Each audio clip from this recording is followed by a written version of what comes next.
The trait theory of the leadership is based on the characteristic of any leader, both success and unsuccessful, and is used to predict the leadership effectiveness. The resulting list of the traits are then compared to those of potential leader to assess their likelihood of success or failure. Scholars taking trait approach attempt to identify the psychological, demographical, personality, self-confidence and intellective, the task-related and the leadership effectiveness.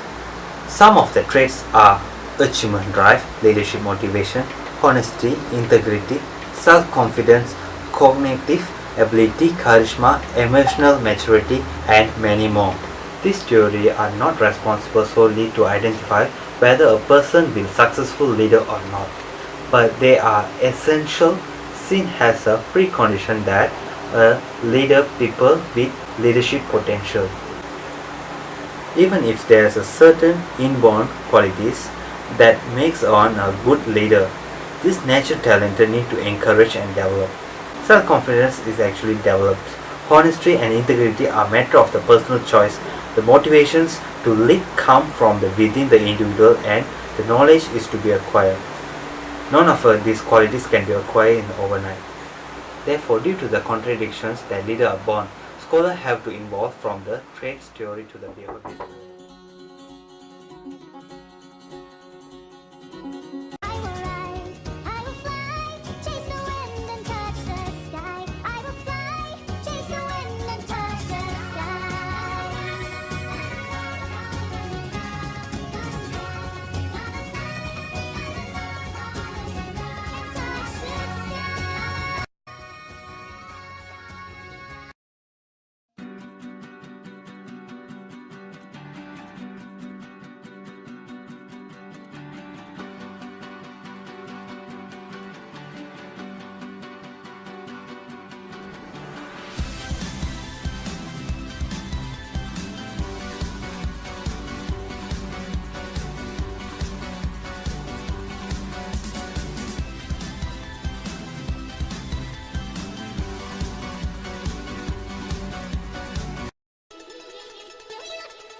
To the soldiers, the fighters, the young, the innocent and righteous, we've got a little room to grow. The better days are near. Hope is so much stronger than fear. So if you jump, kid, don't be scared to fall. We'll be kings and queens in this dream. All for one for all. You can light up the dark. There's a fire in your heart burning brighter than ever before.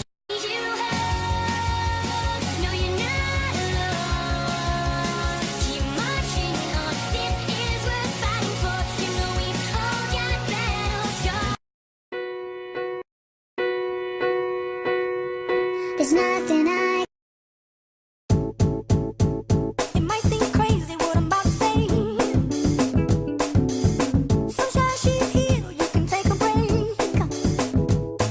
I'm a hot air balloon that could go to space.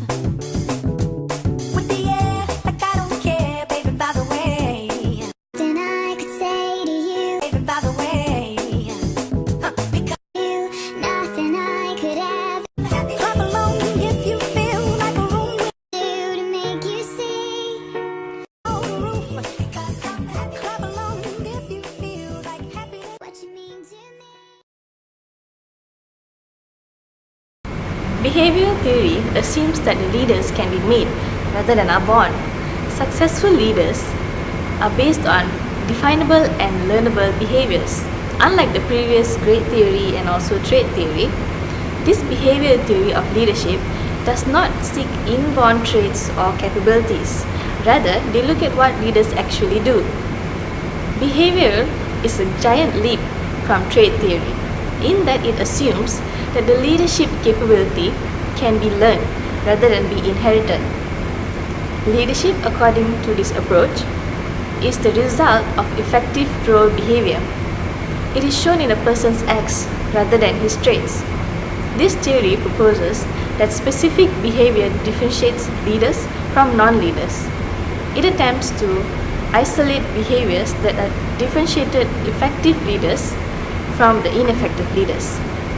Behavioral studies focus on identifying critical behavioral determinants of leadership that in turn could use to train people to become leaders.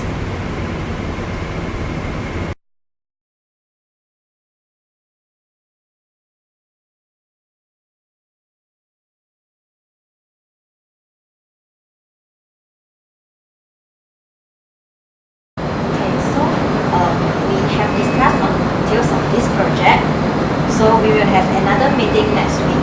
You all know how important is this project, right? Okay. So I know this project is come in a really short notice. So but I hope you all can give your best to work out this project. And that's it for now. Thank you. You all may dismiss. Hi children.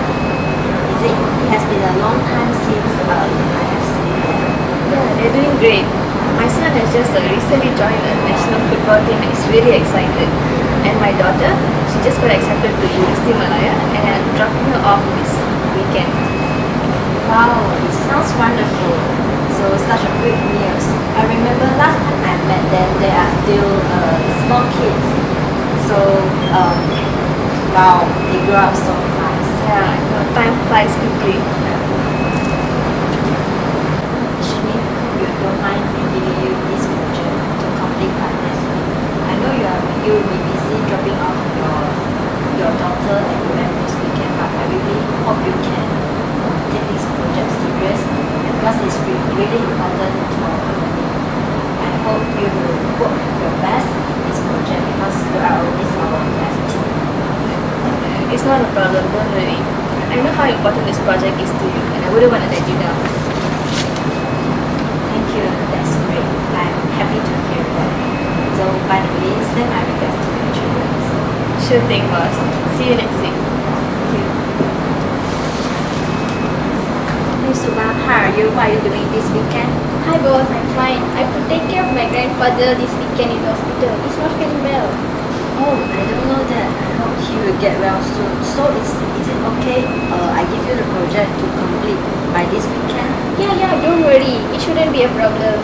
I will give my best. I know this is a very important project. Anyway, thank you for your concern, boss. Really, thank you, Subha. So see you next week. Okay. Okay, since we have discussed the project details, so we will have another meeting next week.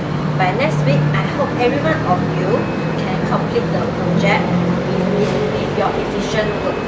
So I don't really care what are you doing this weekend, going shopping, have any gathering with your family or what. I really hope you all can put all your effort to complete this project because it is really important to our company. So I don't want to hear any excuse from all of you. I don't really care. So that's all from me. Thank you. So you all may dismiss now. Hey Dash, look at this boss. So inconsiderate. This weekend I have to take care of my grandfather at the hospital. How am I supposed to do all the work at the same time?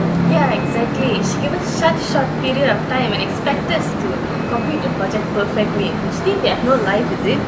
This weekend I have to send my daughter to University and settle her in. Like she said, she doesn't care. She never bothers to ask about ourselves and even get to know us better. She just expects us to work all the time. It's so stressful working for a boss like this at the day. I have no mood to complete this project because of her. Hi. Well, we can't do anything about this. She's the boss. Anyway, I better go back home now so I can start my work. You're right. I think there's no sleep for us this weekend. I guess I'll see you next week then. Bye.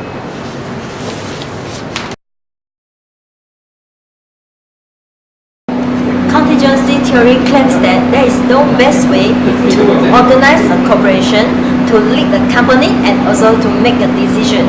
So in contingency theory, the leadership style is mostly based on the leader, follower, and also the situation.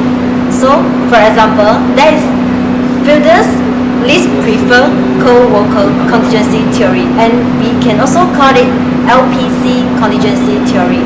It recommends the leader to change the situation with their own style and to identify whether the leadership style is task-oriented or relationship-oriented. So the leader with the higher LPC is the leader which is normally has a close and interpersonal relationship with others. However, leader with the lower LPC, which is the leader motivated by the achievement of the task objective. So in the contingency theory, leaders can analyze the situation to determine the most appropriate leadership style. Thank you. That idea is called the contingency theory of leadership. Whereas the situational leadership approach assumes that the situation is static and the leader should adapt to it, the contingency theory assumes that the leader's default style is also pretty much fixed. Maybe he's more task-oriented than people-oriented. So the trick is to fit the right leader to the situation. Bottom line, effective leadership is contingent on matching the leader's style to the setting. In the coaching example, it would mean to find and install the right coach, rather than hoping the current coach will adapt his or her style to the situation. Fiedler's contingency model. According to this theory, a leader's style is measured by a scale called Least Preferred Coworker Scale, LPC. People who are filling out this survey are asking to think of a person who is their least preferred coworker. Different people can be effective in different situations. The LPC score is akin to a personality trait and is not likely to change. Instead, placing the right people in the right situation or changing the situation to suit an individual is important to increase the leadership's effectiveness. These situational variables are leader-member relations, or how well manager and their subordinates get along, task structure, complexity of the task to accomplish it, and position power, how much authority the organization has delegated upon the manager to accomplish the task and to direct, reward,